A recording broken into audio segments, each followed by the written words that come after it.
I chose to research the goal setting motivational theory. The main reason why I believe that this motivational theory can work is because after reviewing and reading our organizational behavior textbook, the theory centers around setting specific and even difficult goals, which result in higher performance. And the more difficult the goal, the higher the level of performance. These are sometimes referred to as stretch goals. And I'll tell you that I myself received a stretch goal a few years ago when I was asked to participate in the due diligence and integration process for a merger and acquisition deal. So that's also referred to as an M&A deal. It was my role as the compensation manager to review the potential acquisitions comp and benefit plans.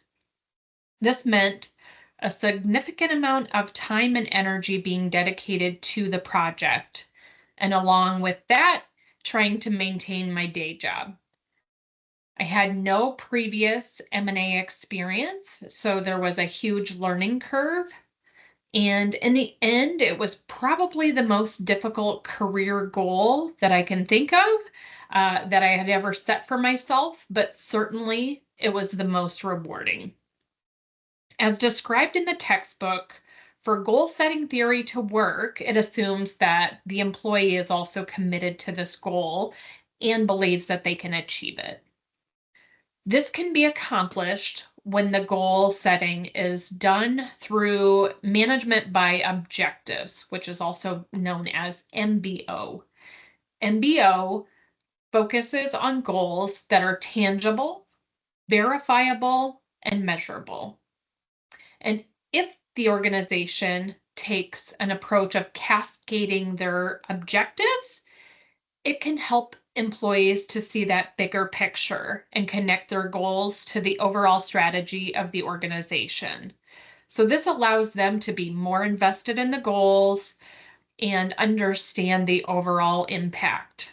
At my organization, we do something similar. So I do work in HR, and there may be an overall company strategy. And from that, there would be specific objectives that are assigned to HR. Those objectives could be something like increasing the overall engagement and retention of our talent. From there, being the compensation leader, I may have an objective to review and assess the compensation of our critical top talent and identify and make some recommendations for those that I feel are most at the high risk. Overall, goal setting theory works if an employee is receiving consistent feedback. So that was also part of this theory is, ensuring that they are receiving that consistent feedback while working towards the goal because feedback guides behavior. And I think that's a really critical piece where managers tend to fall flat. Employees who don't receive feedback will often make assumptions about their performance, good or bad.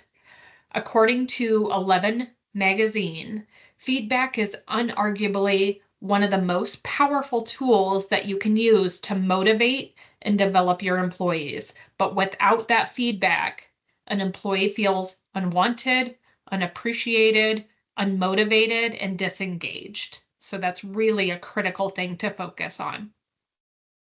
I've always said at the end of the year, when an employee receives their performance review, there should be no surprises. If a manager is doing their job, they would have been providing positive or negative feedback, both throughout the entire year.